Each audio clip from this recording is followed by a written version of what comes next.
Bismillahi ta'ala lálẹ́ tòní a máa ka review ọ̀kan nínú àwọn àfáà wa àwọn aṣáájú wa dáadáa nínú ẹ̀sìn bákan náà tí orúkọ wọn ń jẹ́ Al-Ustaz Dhikrullah Adébáyọ̀ tí ọ̀pọ̀lọpọ̀ yẹn máa ń mọ̀ wọ́n sí Abu Sahal Al-Athari kọ́lọ́n kó bá wa ṣàlékún dáadáa. àfọ oníwèé nù Ọlọ́run ló mọ iye ìwé tí wọ́n ti kọ. jẹ́ kan nú àwọn tọ́lọ́run bá lékè ọlá ṣàánú lọ́pọ̀lọpọ̀ pẹ̀lú ká mọ̀ kọ̀ọ̀kan. ọ̀gá mi ni wọ́n níbi ẹ̀yìn tí ẹ mọ tí mo jẹ ọ̀nà mi ò jẹ fẹ́ gbà kó mo fẹ́ lè sọ pé kò sí nǹkan tó ti kọ̀wé nípa kò sí nǹkan ọ̀hún. ẹ̀bùn yẹn pọ̀. Ọlọ́run ṣàánú wọn gan àwọn ìwé wọn tèmi gangan nílé fúnra mi láwọn ìwé tán publish mo nílé fúnra mi yóò wọ 25 àwọn ti kọ̀wé tó pọ̀ ìtàkọ́ ti jù bẹ́ẹ̀ lọ wọn sì dúró báyìí náà wọn sì ti dúró wọn sì tún kọ́ lọ́wọ́lọ́wọ́ báyìí kọ́lọ́n kó wá ṣe kódà lára iṣẹ́ tí wọ́n ṣe recently báyìí òun ni pé wọ́n ṣe tẹ́rùjúmọ́ al-Aqidatu Tahawiyya wọ́n ṣe sí Yorùbá so wọ́n tún wá ṣe ní fídíò wọ́n ṣe ní ọ́díò fáwọn èèyàn láti jàǹfààní ńbẹ̀ wọ́n dẹ̀ tún píǹtì rẹ̀ lọ́wọ́ wọ́n tún píǹtì lọ́wọ́ báyìí lọ́fẹ̀ẹ́ tún pín fáwọn èèyàn lọ́fẹ̀ẹ́ bí ní láì tààrà tó bá ti rẹ́dì náà gbogbo wa náà á rí ìgbà pẹ̀lú yọ̀ǹda lọ́dọ̀ Ọlọ́run balẹ̀. àwọn náà ní ìwé tí Dakwa Corner publish méjì ọ̀tọ̀ọ̀tọ̀ pé àwọn international publishers pé wọ́n gbéwé yẹn jáde wọ́n ń ta ní Mẹ́kà rẹ̀ àti ọ̀pọ̀lọpọ̀ àwọn ìlú káàkiri kódà ń lo òyìnbó Ọlọ́run kó bá san wọ́n lẹ́san lórí.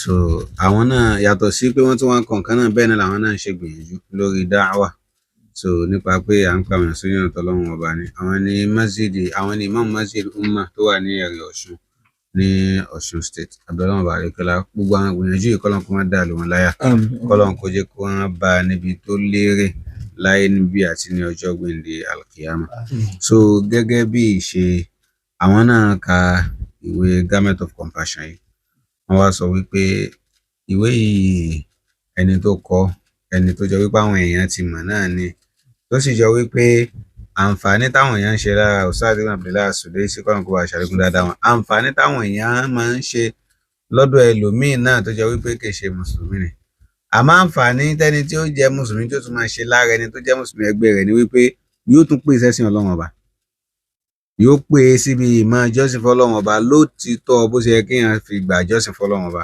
torí tí àwọn bá lọ sọ́dọ̀ ẹni tí èsè mùsùlùmí tí àwọn fẹ́ jẹ́ kó sì yàn láǹfààní kan lẹ́yìn ìgbà tó bá fún yàn ní téèyàn ń fẹ́ wọn tán yóò tún padà máa pè yàn lọ síbi àánú tó wà lórí rẹ̀ nígbà tí èèyàn bá lọ ń wọlé bẹ́ẹ̀ tí èsè mùsùlùmí lẹ́ẹ̀kan lẹ́ẹ̀mejì lẹ́ẹ̀mẹ́ta yóò padà sọ fún ọ pé ultimate solution fún ṣòro rẹ̀ yìí òun ni kó gba Jésù sáyé rẹ̀ yóò padà sún ọ débẹ̀ walan tarda anka al-yahudu wala an-nasara hatta tattabi'a millatahum eléyìí tó ti fẹsẹ̀ rinlẹ̀ nínú Kùránì ní kọ́lọ́mù ọba àlekọ́lá kó ṣàánú wa so Ustaz Dhikrullah Abu Sahal wọ́n wá ṣàlàyé wípé ìwé yìí ó jẹ́ ẹni tó jọ wípé ẹni tó ó kọ pẹ̀lú inú kan ọkọ̀ kan ṣiṣẹ́ rí ti pé ní táwọn fẹ́ jẹ́ kí ìwé yìí kó sáàbù ni wípé ó gáìdì àwọn èèyàn nípa ọ̀rọ̀ ìbálòpọ̀ láàrin ọkọ àti ìyàwó so wọ́n dẹ̀ mú àwọn hadith wa wọ́n mú àwọn àyá Kùránì wa bẹ́ẹ̀ náà làwọn real life counseling experience torí pé a ti sọ tẹ́lẹ̀ sẹ́yìn pé ìwé àkọ́kọ́ ni halal sex and intimacy Garment of Compassion ní follow up fún halal sex and intimacy àwọn kankan wà nínú halal sex and intimacy káwọn barista tọ́ọ̀ṣì àmọ́ tí wọn ò wọnú rẹ̀ tẹ́yẹ́yẹ́ wọ́n wọnú rẹ̀ pátápátá parí nínú Garment of Compassion bẹ́ẹ̀ náà làwọn feedback míì náà wá látọ̀dọ̀ àwọn tí wọ́n ka halal sex and intimacy náà sọ pé tẹ́ bá tún àdírẹ́sì eléyìí náà pàápàá jùlọ ọ̀rọ̀ tó jọmọ́ sexual compatibility tó yẹ pé ìwé yìí ó ṣe kíni ó tọwọ́ bọ̀ dáadáa so Ustaz Abu Sahal wá sọ wípé táìtù ìwé yìí wọ́n mú látara nǹkan méjì ara nǹkan méjì tí wọ́n ti mú òun náà ni gbólóhùn Ọlọ́run ọba àlékiọlá níbi tọ́lọ́run ọba àlékiọlá ti ń sọ̀rọ̀ wípé àwọn obìnrin wa aṣọ̀bọra ni wọ́n jẹ́ fún wa àwa náà jẹ́ aṣọ̀bọra fún wọn Ọlọ́run ní hunna libasun lakum wa antum libasun lahun a rí wípé libas gbólóhùn libas ó jáde níbi bákan náà gbólóhùn ẹlẹ́ẹ̀kejì tí ń ṣe rahma libas yẹn ni garment gbólóhùn ẹlẹ́ẹ̀kejì tí ń ṣe rahma compassion òun náà tó jáde níbi àyá Ọlọ́run bá tọ́lọ́run ọba àlékiọlá ti sọ wípé wa min ayatihi an khalaqa lakum min anfusikum azwajan litaskunu ilayha wa ja'ala bainakum mawaddatan wa rahma. So wọ́n mú nínú suratul Baqarah libáàsì níbẹ̀, wọ́n mú nínú súrà olélẹ́yìn suratul Rum, wọ́n mú gbólóhùn rahma, wọ́n wá lẹ̀ papọ̀ ní wọ́n jẹ́ libáàsù rahma, garment of compassion. Pétọ̀ ibi tí ló fi jẹ́ wípé ẹni tí ó bá kọ ìwé tó jẹ́ ìwé ẹ̀sìn, gbogbo àwọn nǹkan tí ó gáìdì rẹ̀ náà gbọ́dọ̀ jẹ́ pé ẹ̀sìn náà ni ó gáìdì rẹ̀. Quran àti Sunnah kìí ṣe pé wọ́n fẹ́ jẹ́ káwọn èèyàn ràwé lọ́wọ́ yẹn, yóò wá lọ fún ní táìtù nǹkan tó jẹ́ wípé táwọn èèyàn bá ti rí báyìí mo ti mọ̀ pé ìwé yìí ó fẹ́ gbóná ò rárá. Tó o bá ti fi sùn pé àníyàn rẹ̀ àníyàn tọ́lọ́run tànábì ni wallahi Ọlọ́run ó sì ní kó ní kọ̀bú lọ́dọ̀ àwọn yẹn. So wọ́n wá ní pé tó àwọn rí pé ibi tí wọ́n ti yọ táìtù ìwé òun náà jáde. So ìwé yìí wọ́n wá divide sọ́nà mẹ́ta. Ó sọ̀rọ̀ nípa foundations of marriage. Gẹ́gẹ́ bá barista ṣe sọ ní prógrámù àtà lọ ṣéńjọ Tuesday náà, wípé téèyàn bá fẹ́ sọ̀rọ̀ nípa pé àwọn gbé ìwé yìí, àwọn gbé dọ́dọ̀ Dr. Abdulhamid Badmus Yusuf. Wọ́n wá ṣàlàyé fún àwọn wípé tẹ́ bá fẹ́ kọ̀wé nípa nǹkan báyìí, ẹ gbọ́dọ̀ dedicate a whole chapter fún marriage. Fún foundation ìwé yẹn, which is marriage. Torí pé tí ó sún yàn lọ síbi pé yàn ní ìbálòpọ̀ láàrin ọkùnrin àti obìnrin lọ́nà tọ́lọ́run bá àlékè ọlá tó fi òfin sí, tọ́lọ́run bá àlékè ọlá tó fòtẹ̀jàn, òun náà ní pé kí yàn ta kókó igi. So ìwé yìí address rẹ̀. Bẹ́ẹ̀ náà ni ó offer àwọn practical solutions fún àwọn ọkọ àti ìyàwó nípa pé bó ni wọ́n lè ṣe ìbálòpọ̀ lọ́nà tó jọ wípé àwọn méjèèjì ó gbádùn ara wọn, ẹnìkan sì ní sú ẹnìkan. Jazakumullah khair. Àwọn tá a wà ń lé àsìkò ti tó báyìí tí ẹ mọ̀ bá wa dá sí orí ètò ẹ̀jẹ̀ ká sí orí òpó ká sí kàmẹ́ 09072386975 àbí 08134644877. òun náà ni nọ́mbà àwa tí a bá fẹ́ dá sí orí ètò. ẹ mọ̀ pọ̀ wá sí láti lè. 09072386975 tàbí ká pè sórí 08134644877. Jazakumullahu khair. Naam. So àwọn Ustaz Abu Sahal wọ́n wá tẹ̀síwájú pẹ̀lú Wa alaikum salaam wa rahmatullahi wa barakatuh. Ẹ kálẹ́ sà. Àmín àti tiyín sà. Àmín sà.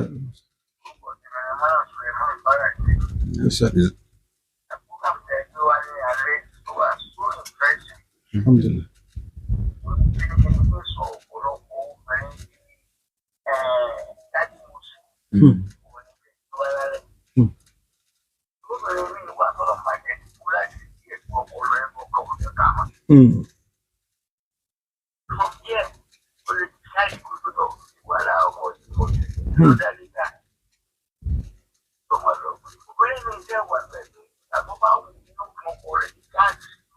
Láti lè súnmọ́.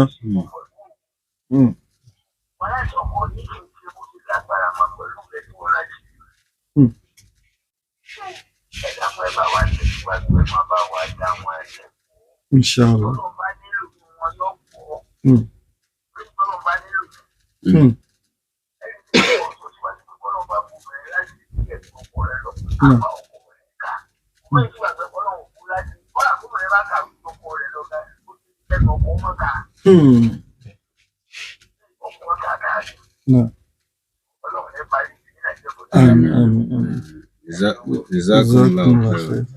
So òun náà láti gbọ́ lẹ́nu àwọn bàbá wa kọ́lọ́n kó wa ṣe dáadáa fún ọkọ àti ìyàwó gẹ́gẹ́ bí àwọn ṣéèkì wa ṣe ṣàlàyé fún wa, àánú àti dáadáa láwọn fi bára wa gbé. Ọkọ Ọlọ́run ọba àlékè ọlá ṣe ọkọ lẹ́nu tó jẹ́ pé yóò máa mójútó ilé pẹ̀lú wàbí máa anfaqu min amwalihim tí ó máa ná nínú owó rẹ̀. Tọ́lọ́run bá ní káwọn àsìkò kan wà. Alaikum salaam wa barakatuh. Naam. Yes, sir.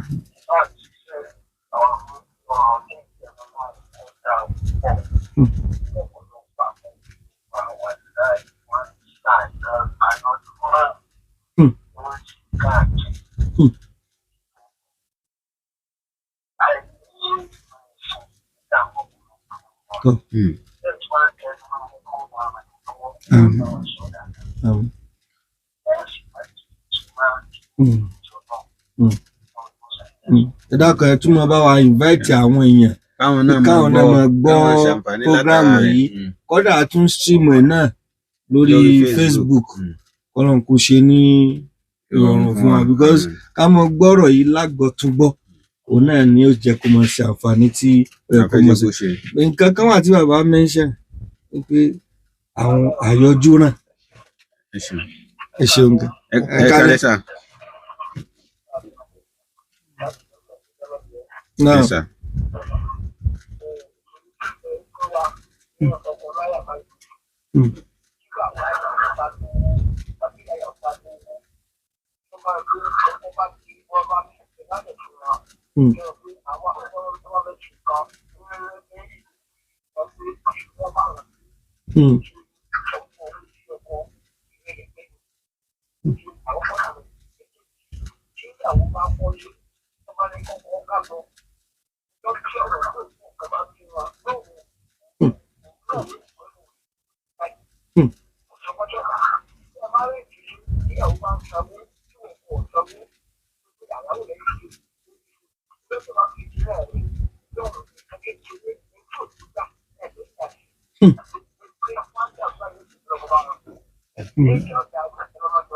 àmín àmín.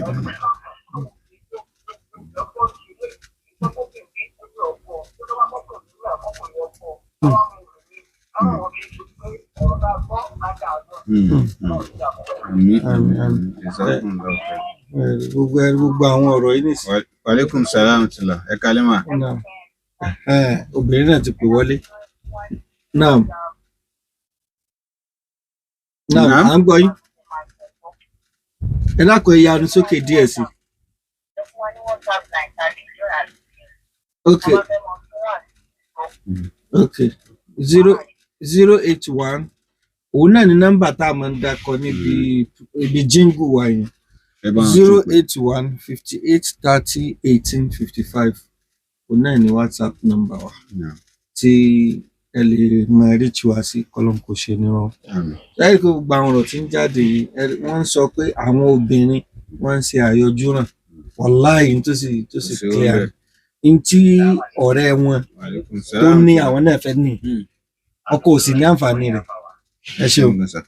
ẹ̀rí àwọn tí wàá bá wa sọ abájọ́ wọn sọ̀rọ̀ ẹ̀rọ ọlọ́run bá kó sálà ọkùnrin ní ìwà pa ẹni tẹ́ ẹjọ́ ń gbé pé ẹjọ́ ń bọ̀ ẹbí màkà ẹbí mẹ́lẹ̀kejì ẹbí mẹ́lẹ̀kẹta wọ́n wá di pé ó kàn wá sáfẹ́rẹ́ fọkùnrin díẹ̀ wọ́n wá yọ ọ́ kọ́wọ́ yóò àti bí ìbálòpọ̀ yẹn gan ló ti ọkọ̀ yọ ọ́ kọ́wọ́ níbi ọkọ̀ lóun fẹ́ súnmọ́ kó má sáyé yẹn mọ́ kó má sì sí kó láti wò ẹ bá àwọn àbáwọn obìnrin ní kò lè máa rí lọ bẹ́ẹ̀ ìyá ìṣeré nìyẹn yóò dùn yóò lè tún ní bákan náà àmọ́ ẹni tí ń ṣe fún ẹ láti láti wá bẹ̀ tó wàá máa rí bẹ́ẹ̀ pé kí kò jábọ̀ rẹ̀ tán mọ́ ẹ ó máa ń rí ayé sọ ọkùnrin gbà mí dákun ẹ bá gbọ́ ẹ má jẹ́ kó jẹ́ pé ọ̀tọ̀ nífẹ̀ẹ́ ọ̀tọ̀ lówó dákun tó ọlọ́run ibi bá lò pọ̀ yìí gẹ́gẹ́ dẹ̀ nífẹ̀ẹ́ wà ìsìnlẹ̀ nífẹ̀ẹ́ wà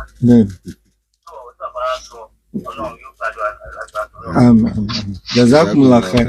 Ibi náà la dúró sí pẹ̀lú ògo Ọlọ́run lónìí so gbogbo àyókù náà tàbí tó fẹ́ pè sórí ètò ẹja sọ di ọ̀sẹ̀ tí ń bọ̀ àmọ́ ibi tá a ra pẹ̀ sí lónìí òun náà ẹ rí i pé àwọn ọkùnrin ló pè wọlé jù ní tí kálukú sì ń complain jù òun ni àìnítẹ́lọ́rùn látọ̀dọ̀ àwọn obìnrin gbogbo àná la sì mọ̀ pé ń ṣẹlẹ̀ bí ká máa fira wọn wé àwọn ọ̀rẹ́ wọn ní tí ọ̀rẹ́ mi ní ìfẹ́ kọ̀ọ̀kan tèmi náà kò sí tí o bá ti wàá rí ṣe fún ọ ṣe sùúrù so ẹ rí i pé àwọn hadith táwa àwọn ọ̀rọ̀ tá a sọ jù lábẹ́ ti hadith yẹn àwọn ọkùnrin náà là ń bá wò ọ̀pọ̀lọpọ̀ obìnrin tó ya nǹkan tí wọ́n yà náà lónìí ẹ rí i pé ọkùnrin náà ló fa o kò sóbìnrin tọkùnrin ó ṣe dáadáa sí tí ò ní dọ̀dọ̀. kódà obìnrin míì wà tó yẹ kó ṣe dáadáa sọ́kọ rẹ̀ ọkọ rẹ̀ tún wá take for granted yóò àmọ́ fìlọ́kùlọ̀ lọ. ọjàmbá rẹ̀. ó gbà mọ́ náà lé lọ́wọ́ ọjàmbá rẹ̀ ọlọ́run ṣàánú ibi tá a dúró sí náà nílé ni kọ́lọ́n kó ṣàánú ẹnì kọ̀ọ̀kan. subhanakallahumma wa bihamdik ashhadu an la ilaha illa anta astaghfiruka wa atubu ilayk.